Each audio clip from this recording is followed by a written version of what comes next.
Hello and welcome to the Gooner Talk, back again with you guys for another show, for another episode of our Raw Reaction series, our daily Arsenal transfer show. But I mean, one of those orders works. But good morning. I hope you're well. I hope you're good.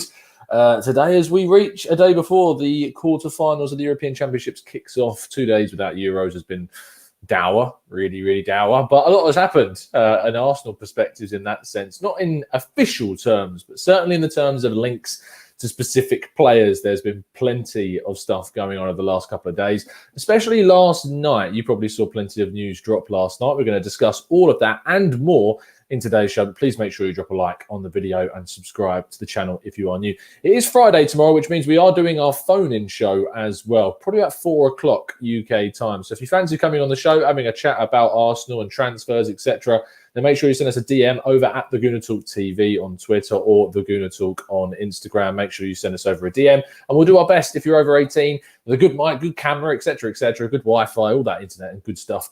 Then we'll make sure we try and get you on the show for tomorrow to give your thoughts about Arsenal's transfer window. Anyway, let's crack on with the show, of course, and start off with our possible outgoings. And we start off with Okonkwo, who, youth goalkeeper. I mean, he's someone who's been in the team a little bit, not played at all, but he's been in and around the squad, been the 26th man at times and around the ground. Has been in the Europa League squad because, of course, we didn't register Ronison, so he was on the bench quite a lot of the Europa League games. His contract expired with the club yesterday. However, there is growing confidence that hopefully a new deal will be achieved with him, according to Charles Watts, as is the case with Kido Taylor-Hart, the other youngster. There isn't any real confirmation on him specifically, but there is hope surrounding him. But the main positivity is certainly coming around Arthur Okonkwo, and hopefully he will sign up with a new deal with the Gunners very soon.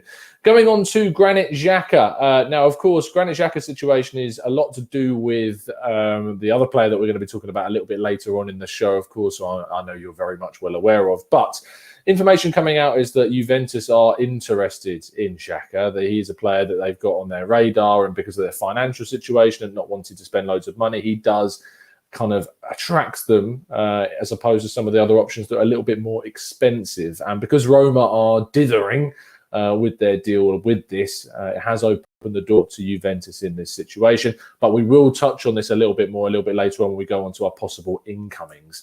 Going on to William Saliba. Now, news broke yesterday that, of course, his agent has been in discussions with Arsenal, trying to find out and consider his options ahead of next season, what he's going to do.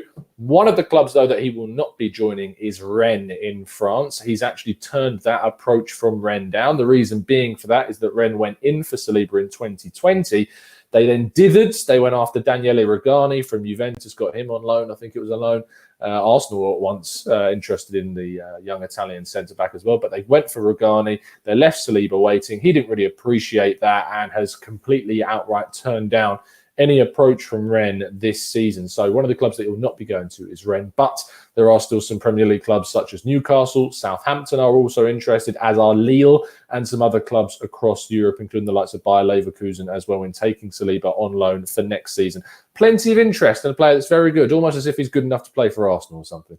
Anyway, moving on to our next story, Emil Smith-Rowe. Of course, we get a little bit worried about our boy, seeing some links from Aston Villa going for the player. 30 to 32 million pound bid was expected to have come in and been also rejected. Arsenal supposedly wouldn't even accept an offer of triple the amount of their first bid of 25 million pounds. But the good news surrounding Smith-Rowe is that the news reported by Fab was that he is expected to sign a new deal. He gave verbal confirmation of this, and it is basically when he comes back from holiday, that is when he will sort out his new contract with the club. So the reason why we haven't seen an announcement, or there's been no kind of breakthrough yet. He is on holiday. We're waiting for him to come back. When he comes back from holiday, all will be sorted. So fingers crossed, that one should not be an issue whatsoever. So make sure you stay positive about Smith-Rowe. You don't need to panic as much as we have seen over the last couple of weeks or so. Going on to Mesut Ozil. We have not talked about Mesut Ozil in a very long time. And the reason being for that is because he left the club in January. Now, his contract would have finished yesterday. Today is the 1st of July, the day in which we hope to see a lot more business going in the transfer market because free agents are now free agents. Players who have left clubs, officially their contracts have now ended. Obligations to pay those players have now ended. And that is the case with Mesut Ozil as well. Arsenal were paying 90% of his salary up until yesterday, a figure that amounted to over £16 million being paid between those final months that he was technically still on the books at Arsenal. But as of yesterday, or rather as of this morning, that has now finished. Mesut Ozil is no longer connected to Arsenal in any way financially, and we no longer have to pay that £300,000 plus per week contract to him, which should free up some other space on the wage bill. Of course, we knew this was going to happen. The executives knew this was going to happen, so I'm not saying anything's going to drastically change now. This is always kind of planned into what was going to happen this summer.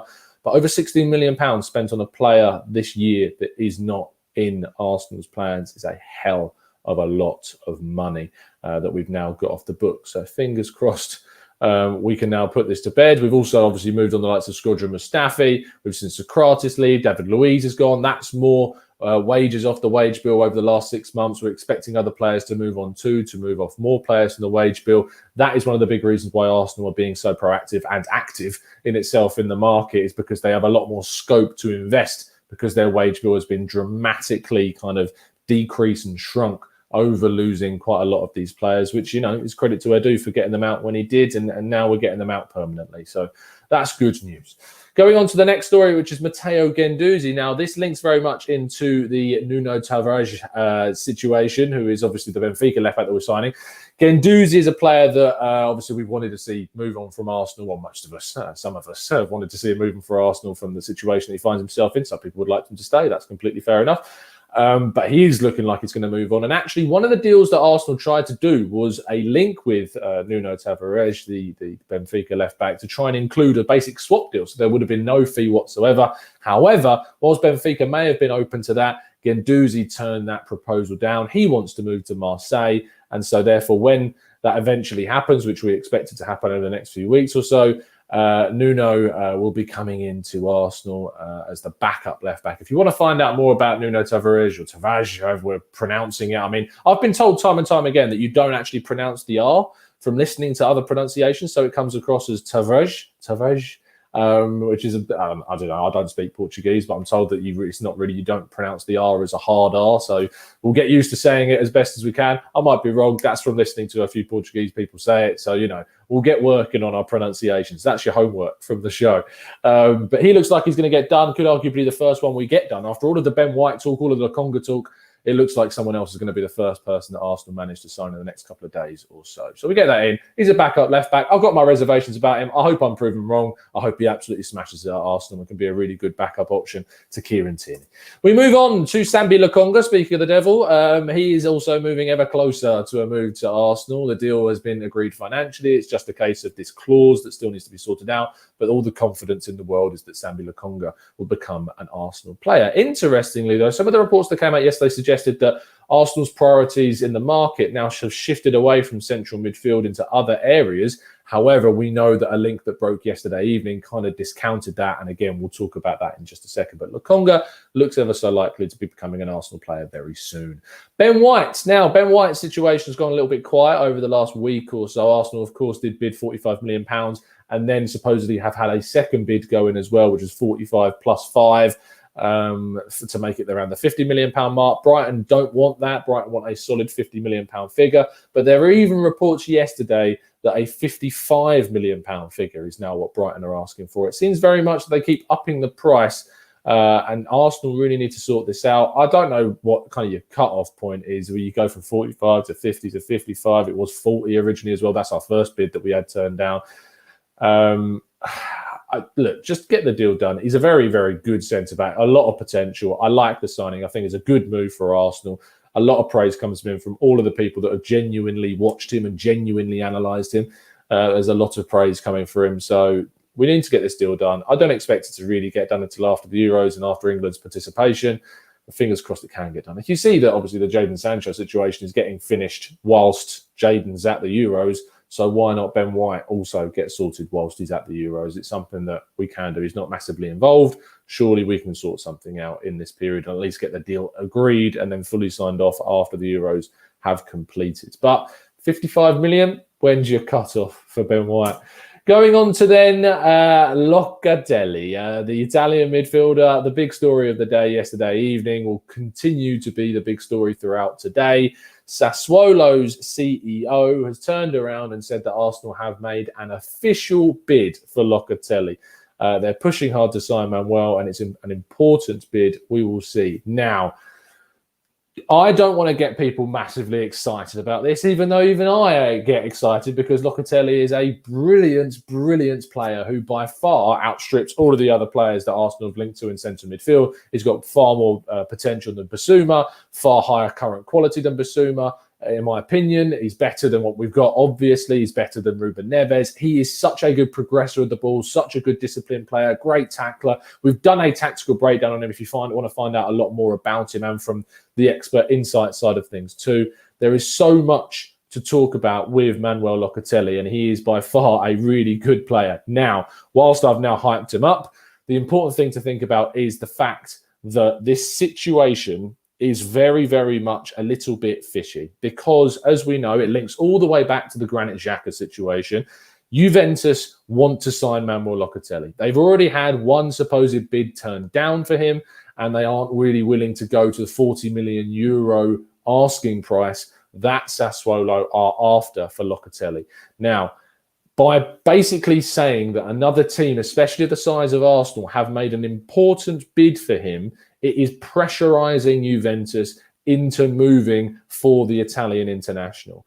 This should, for me, this stinks of the whole merry-go-round situation. You saw a tweet from Chris Wheatley yesterday, which also summarised that as well. If I was a betting man, and I'm not, as I always say, I would say that Xhaka will end up going to Roma, Locatelli will end up going to Juventus. Something will get sorted out. I would be shocked if Arsenal still managed to get hold of Locatelli. I really would. So don't get your hopes up about this one just yet.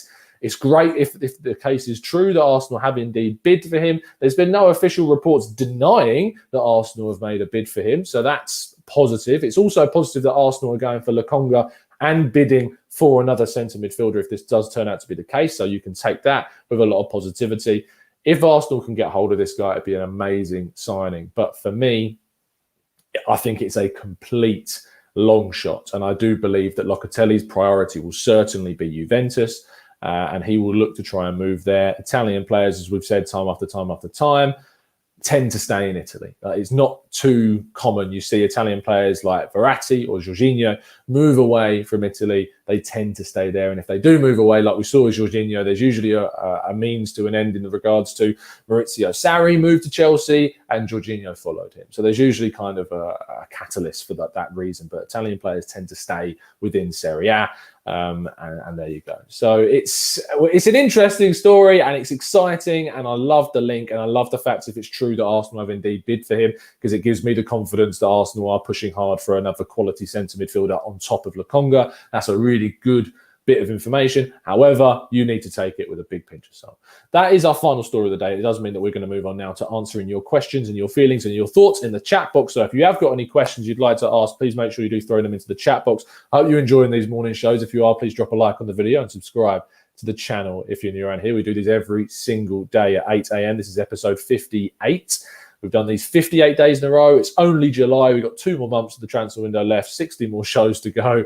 A long, long time. I'm even going on holiday. I'm going to try and do these shows at 8 a.m. in the morning. So we'll see what happens. Also, if you weren't here at the start of the show, I am doing a phone-in show tomorrow at 4 p.m. UK time. If you'd like to have a chance to come on the show and share your thoughts about Arsenal's transfer window, make sure you send us a DM over at the Gooner Talk TV and on Instagram, the Gooner Talk. You can see them just scrolling across the bottom of your screen now. If you're over 18 years of age, if you've got good internet, good camera, microphone, even can be one on your headphones like I'm currently using because my microphone has decided to die. why. I don't really know why. I need to get it sorted. But if you'd like to come on the show, then please drop us a DM and you can have your thoughts and feelings heard.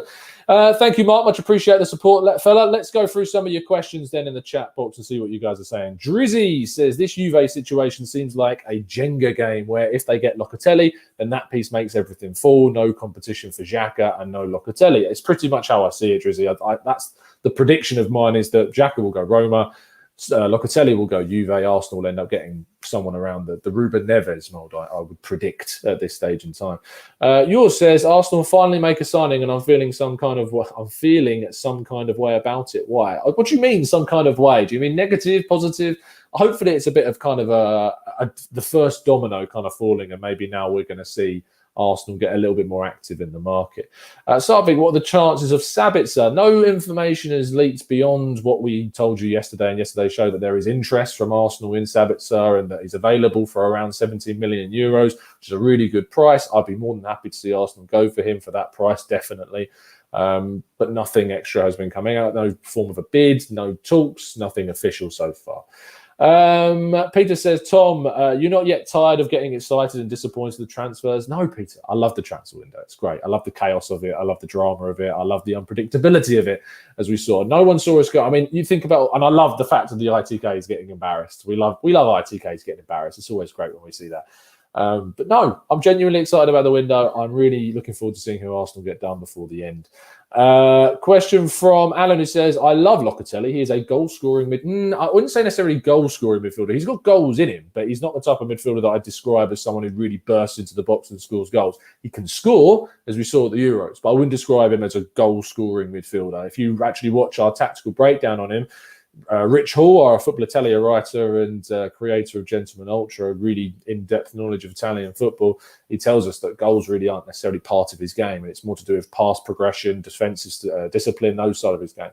If we get him, we need to go for Basuma. As another one, we need a destroyer, a proper six. What do you think, Tom?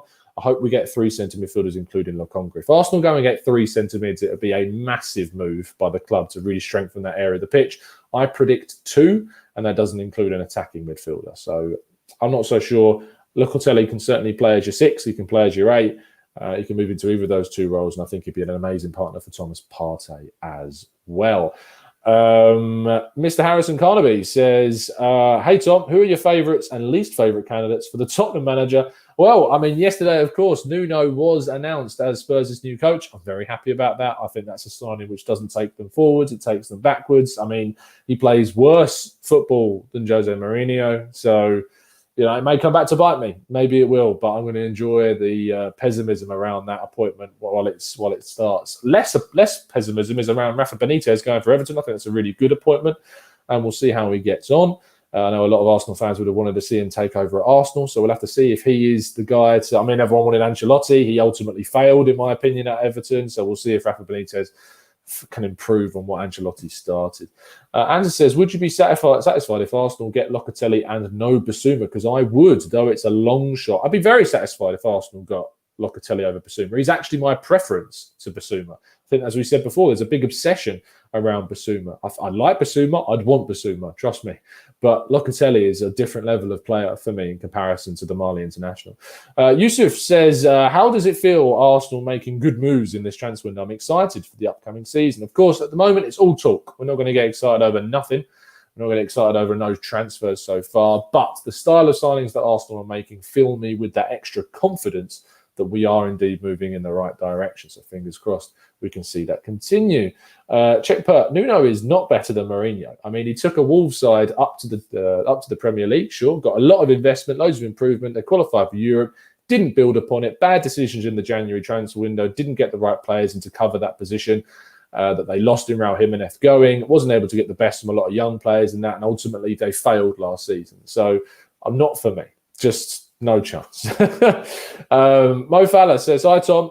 We need backups for those African Cup of Nations midfielders, possibly so. Lokonga, of course, isn't going to be going to the Euros. Thomas Partey, African Cup of Nations. Partey will be. Basuma, who knows? His situation with the Mali national team is one that we're not 100% sure about. Locatelli definitely won't be. So it's an area of the pitch that we need to make sure we're well stocked when that situation occurs. Wilson says, is Sabitzer more like an 8 than number 10? This season he's played more like an 8, but in previous seasons he's played as a 10, played as a number 7, can play in multiple positions, but he has played in more of a reserved role, whilst the likes of Danny Olmo and Christopher Okonkwo have played slightly ahead of him. It shows his versatility. It shows that he can play in those multiple roles, and I think that he's someone that really would be a big benefit to Arsenal were we to go and sign him.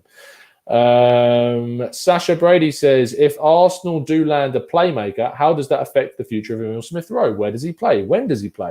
I think we've seen from the signing of Martin Odegaard in January that he can play with a number 10 that we bring in. He can play on the left-hand side. He can play as a number 10 himself. And I think the importance of Emil Smith-Rowe and bringing in that kind of additional reinforcement is that we know that Emil Smith-Rowe suffers from injury problems. You can't leave yourself short. We know how influential having a number 10 in Arsenal's team is. You look at the first half of the season, no natural number 10. You look at the second half of the season, have 2 natural number 10s, and the improvement in form was absolutely staggering in comparison to the first half. Arsenal need to make sure they cover themselves with quality in that position. Smith-Rowe is the first part. A top signing is the second part. And I also think the fact that they can play together is a really, really positive thing for Arsenal. Wes Lee says, if we go 4-3-3, do we need an attacking midfielder at all? Maybe Aouar would be the perfect in that case. He is a really good number 8, would fit a 4-3-3 better than a 4-2-3-1, that is for sure. However, I do have questions about his character and kind of his mentality. But I think Arteta certainly wants to play more with a number 10. I mean, you look at the amount of emphasis he's put on Arsenal having a number 10 during their season. But if we switch the 3 at the back, which is still a possibility with the players that we're looking to bring in, the players that we've got at the club, then maybe we will choose to go with 2 central midfielders, 2 number 8s, and therefore there would be a place for a profile like Aouar, for instance. Dano says, Martinelli, will he get game time? You'd hope he would get more opportunities this season. You think the likes of Aubameyang's time on the left wing is coming to an end. You think that Saka and Pepe are going to share the right wing responsibilities. Maybe if we move to a 3-4-3, Saka will play the left wing back role. Maybe Saka gets to starting on the left-hand side. There's going to be opportunities. We can't always just put so much emphasis on playing really young players, because the expectation for Arsenal is to get into that top 4. That's the target for us. But if you put all this emphasis on playing so many young players, trying to give them chances, and with the expectation of also trying to get top 4, those two things don't correlate too well. You can't expect kids to play all the games and for us to push for those top 4 positions. Yes, I want to see Martinelli given more chances, but I want to see the balance of quality on the pitch. If you look at the players, you look at how Manchester City use Foden. He is really their only real kind of young, really young player in that team. The rest are experienced.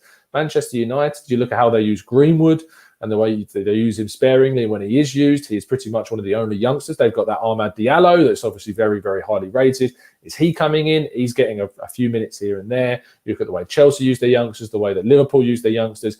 They aren't filled with 20, 21, 20 sub-20-year-olds. The expectation on Arsenal is that we need to get back into that top 4, and you need to then find the balance about how you use senior players and then your young players. If your young players are good enough, then great. But the expectation to play all of these kids and try and achieve our targets is unrealistic, in my opinion. You need to find that quality, youth, experience, balance in your squad. And I think we got that rather wrong last season. Let's go through a few more questions. We've still got time, got like 10 minutes left, so we're going to go through plenty more of these. Let's scroll up and see what you guys are saying a little bit later on. EKK says 700 numbers plus watching. Let's drive up the lights. Thank you ever so much for the support, guys. If you're enjoying the channel, please make sure to drop a like on the video. I appreciate the support. As always, Alberto says, with the beginning of the schedule being difficult, do you think Arteta stays if they struggle, or do they go a different route? I have no faith in Arsenal's kind of ability to act quickly. Even if Arsenal to lose their opening 5 out of 10 games, I reckon he'd still be at the club. So whilst I don't think he should be, I think he should certainly be under pressure from minute 1. And if his start is not good, we need to change things. But I don't have faith in the club to change things very quickly, to be honest. So Hill says, Tom, what's the Saliba deal? And can it be concluded that Arteta and Edu were not at fault in the summer of 2020? No, that it can't be concluded that they weren't at fault, because there was certainly other club situations like the Saint Etienne situation. There was a loan offer from them that they basically barely even responded to. Saint Etienne were very critical of Arsenal's handling of the deadline day situation with Saliba. So no, they can't be absolved of fault. They can be for the Rennes situation, though. The Rennes situation, as we talked about a little bit earlier, was basically Rennes were interested in Saliba. They ended up going for Daniele Regani. They didn't really tell or keep Saliba updated, so that situation fell apart. But no, there is still very much a lot of fingers pointing towards the manager and Edu for how Saliba was handled in 2020. Sarvik says three at the back next season on the cards. The centre-back accumulation indicates that of being a very real possibility. It is, and I like a 3-4-3 system. I think it works. I think it could be proactive. I think it's successful. You look at the way Chelsea have used it really well. You look at the way England have used it. You look at the way teams use this 3 at the back system and use it successfully. If you can use it with the right players, the right places, in the right positions, you can use it in a really proactive way. Clem says, I would love to see Arsenal sign a proper captain. Who do you think would be the perfect candidate? I miss the era of Adams, Keane, Vieira, etc. Obviously, captains and leaders in 2021 are difficult to find. That's why we're signing players like Sambi Lokonga, who's been a captain at a very young age. We were linked to Ruben Neves, who was a captain at Porto at a very young age. We've been linked to these players that have got kind of the characteristics needed to kind of add that leadership into the squad, which is really important for Arsenal. So in terms of specific players that I'd want that would really kind of add that leadership, I think Ben White has got those leadership qualities. He led that Leeds team up to the Championship really well, being vocal. It's really difficult to kind of identify just out and out old style leaders, captains, because it's difficult to find that in 2021. But I think we've already got some players in the squad who are leaders. I think Kieran Tierney getting the captaincy eventually is going to be great. I think you've got young leaders in Smith-Rowe and in Xhaka that are going to drive this team forward with how they play. And eventually, hopefully, we can move into more players that are going to be just like that as well. And hopefully another centre midfielder that can add that quality too. Denosis, is Maitland-Niles okay? Yeah, you may have seen the story yesterday that Maitland-Niles was involved in a car crash. He's not hurt, supposedly. I'm not going to speculate as to why he crashed or what was going on with that situation until more details come out, but it's not great. And hopefully the details are released and the appropriate action is taken for whatever has happened. So it's good news that he's okay. That's the main thing, that he's healthy and he's fine according to the club. So we'll see how that one unfolds. Ansa says, this is why I like this show, Tom. Your pragmatic views on things is heartwarming. Heartwarming is not a word you see associated with Arsenal channels, is it? Calvin Cloet says, hi, Tom. What's the latest on the goalkeeper ins and outs? Well, it's pretty quiet, Calvin, at the moment. There was interest, as we knew previously, in Onana, that situation with his ban being reduced. We thought that might kind of speed up the situation. We thought it might make Arsenal go a little bit harder, knowing that it had been reduced, but it's gone quite quiet. Inter Milan are interested in Onana now as well. And we know that there's this situation that Arsenal have interest in Aaron Ramsdale, whether or not they do a deal for that. Sheffield United want an extortionate price for him. Don't think it's worth doing. I think there are better homegrown younger players like Freddie Woodman, for instance, that would be a lot cheaper. I don't think you should go for a big money deal on Aaron Ramsdale. I don't think that's the right choice. But the club seemingly like him a lot, and they are pushing for a big homegrown quota this summer. So we'll see how it pans out. But there's no real noise around goalkeeper today. Who knows? It could develop over the next week or so. We'll wait and see. Christian Lingard says, do you think we should be going for players like Jorginho Dest? Is it Jorginho Dest? I think it might be. Of what the right backs would you look at? Dest is obviously a great player and has done really well at Barcelona since moving from the US. Oh, not the US, sorry, from Ajax. Before that, he was from the US. And the thing about Dest is he's still quite raw, still got a lot of potential and a lot of developing to do. And when Emerson's now coming, he may find minutes more wanting, and they got Sergio Roberto there too. But I like his versatility. I like his potential. Kevin Campbell was talking about it on yesterday's show. If you haven't checked out our show, I did a chat with Kevin Campbell yesterday. Please make sure you do check it out. But in terms of right backs, I like Zeki Celik. I don't think he had the best of Euros. I don't think that was representative of the last 2 years he's played at Lille. He's been really good for Lille over the last couple of years. I think I liked Emerson. I really thought that Emerson was the right guy. My first pick is always going to be Max Aarons. I think he's the right choice. If Spurs end up getting him, I'll be gutted to see him go there. But right backs are a dime a dozen right now. They're not really that common. So we'll have to see how that one moves and if any more profiles and cases come available in the later on parts of the window. Fundament says, hey Tom, with your experience, how many do you think that we will bring in total and who? I mean, it's a big question, of course. Saying who, I can't tell you exactly who. I can tell you that I think it will be the players like Lokonga, like Nuno Tavares, like these type of signings. Ben White, you would hope we bring in 2. I think we'll get 4 starters, and I hope that we get 2 backups. That's kind of my prediction, is 4 starters, 2 backups, but we'll wait and see. Let's scroll down a little bit more and see what you guys are saying in the chat box. Assassin General says, Tom, who do you think realistically we will get in this window? Love the content. Thanks, mate. As I said, I think Ben White, Lokonga, Nuno are all your realistic type of signings. Midfield is more difficult to try and work out, especially attacking midfield. There's so many different players that we've been linked to. Ask me again in a week's time, and hopefully I can give you a more confident answer. IGKHD says, hi, Tom. What's your ranking of Arteta in terms of all the managers in the Premier League? Not particularly high, mid-table-ish, because he's not had the experience so far. We've not seen enough from him. So, probably the middle, to be honest. You can't really rate him too much. I mean, even the middle is generous because of how little experience he has and what he's achieved. He has won an FA Cup, which is obviously pushes him up, but he's not got the experience to be really rated amongst those top managers yet until we see some real kind of substance from what he's about. So yeah, that's probably where I'd rate him, around in the middle of the managers that are there right now. There's a lot of good managers in the Premier League currently. Sergino Dest, yes, thank you, Emmanuel. You know when you have those moments where your brain just shuts down? Georgino Dest. Sergino Dest, yes.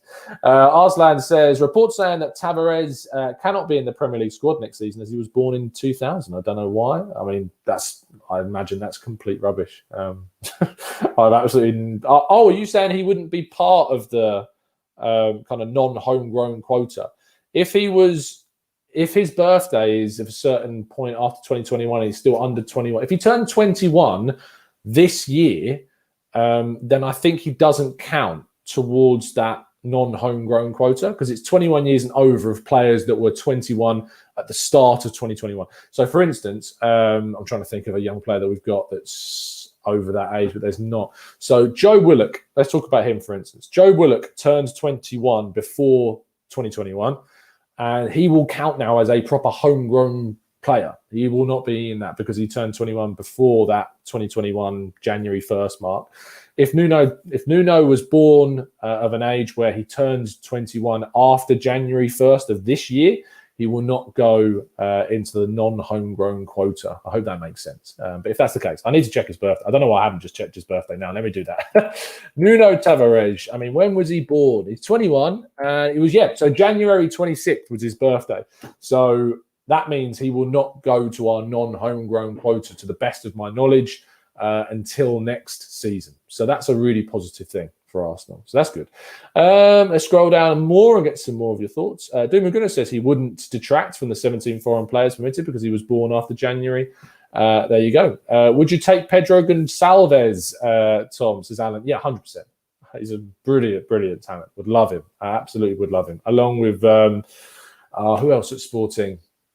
I like João Paulinho in midfield. I think he's an absolute... I can't even use the word I used to describe him.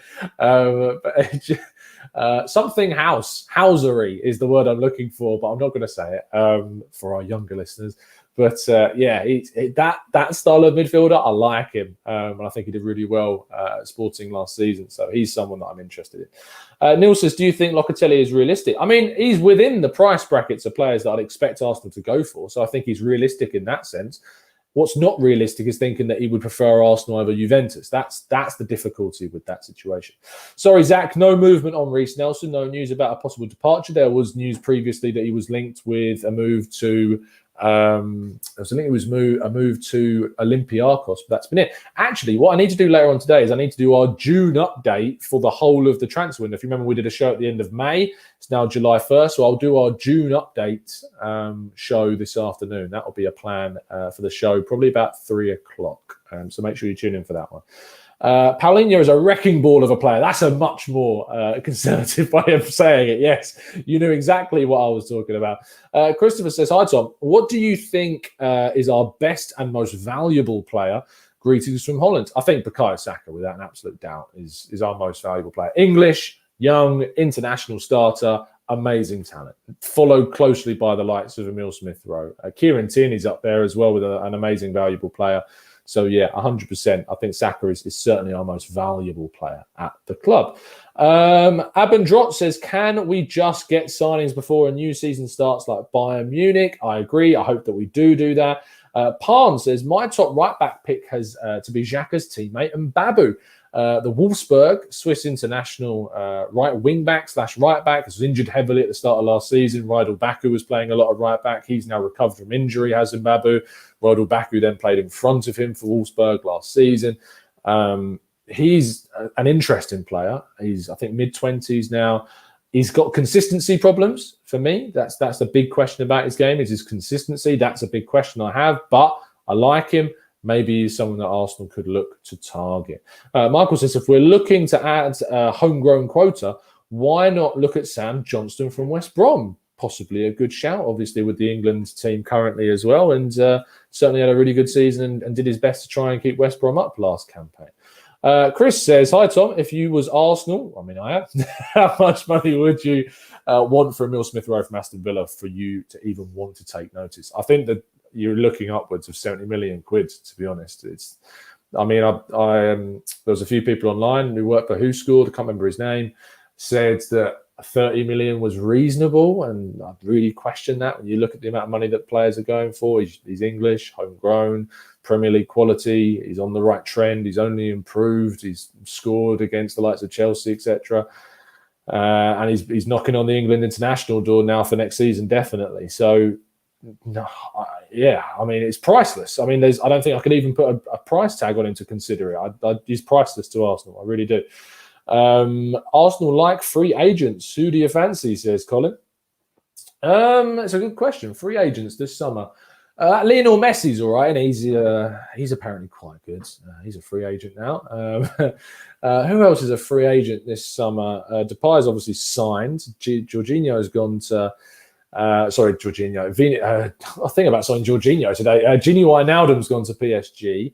Eric Garcia's gone to Barcelona. I'm trying to think of more free agents that are out there. Bertrand is another one that I would have liked to see Arsenal bring in as a bit of a backup. I think that would have been very good. Van Aanholt is another possible backup this summer as well for that left-back position. So there's quite a few. Keege's brought up a good point. How much would someone like Tolisso go for? I think you could get Tolisso for a reasonable 30 million plus figure, to be honest. And I like it. I think he'd be a really good addition to the squad in that position for the number 8 role. So maybe he's someone that Arsenal could look at. Sergio Ramos, says O'Malley. I've got questions about Ramos. Obviously, he's a brilliant player. His age, his injury record, his wages, all of those things make me do question that one quite a lot. Anyway, I think we're going to wrap things up there. It's been over 1,000 of you tuning in, well over 1,000 of you have tuned in for this show. If you could drop a like on the video, I really would appreciate it. We'll be back this afternoon for our end of June Arsenal transfer update, seeing the players that have come in, see the players that we've been linked to, see how we've progressed from May, and see where we might move for July. It is the 1st of July now. Lots of things are going to be changing after today, with contracts running out, free agents becoming available, and the ability for the continental window to officially open as well. So there's lots of movement. Really appreciate you guys tuning in as always, and fingers crossed we can see some movement in the next few days or so. It's been a pleasure. Please tune in for our show a little bit later on this afternoon. Please do get in contact if you'd like to be on tomorrow's phone-in show. If you're over 18, got a good mic, good internet connection, good Wi-Fi, all of that stuff, good camera, and you'd like to come on the show, send us a DM over at the Gooner Talk TV or on Instagram, the Gooner Talk, and we'll try our best to get you on the show. We'll see you again very, very soon, guys. And as always, up the Arsenal.